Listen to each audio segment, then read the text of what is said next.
नमस्कार, तृप्ती फूड स्टुडिओमध्ये तुमचे स्वागत आहे. आज आपण सुक्या मसाल्यातली भेंडी बनवणार आहोत. बनवायला झटपट आणि खायला खूप चविष्ट. घरात एकदा बनवली की सगळ्यांच्या आवडीची होईल अशी ही भेंडी मसाला. चला तर मग सुरू करू. सर्वात आधी मी गॅसवरती पॅन ठेवून थोडे शेंगदाणे हलके भाजून घेतले.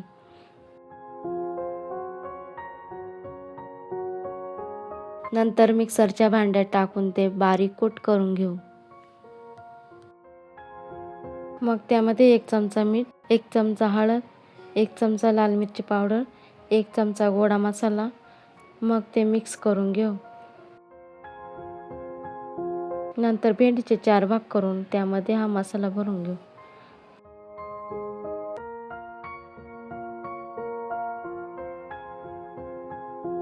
अशा प्रकारे सर्व भेंडीमध्ये भरून घेऊ.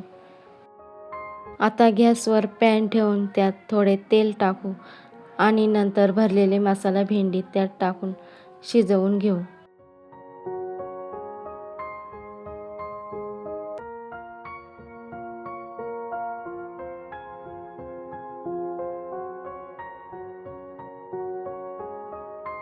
आता थोडा वेळ झाकण ठेवू. थोड्या वेळाने झाकण काढून चेक करून भेंडी शिजली की नाही. आपली भेंडी खूप चांगली शिजली आहे. ही भेंडी चपाती किंवा भातासोबत खायला खूप चांगली लागते. तुम्ही एकदा नक्की ट्राय करा. अशा प्रकारे सुक्या मसाल्यातली भेंडी आपली तयार झाली आहे. ही रेसिपी कशी वाटली ते कमेंटमध्ये नक्की सांगा. व्हिडिओला लाईक करा, शेअर करा, सबस्क्राईब करा. धन्यवाद.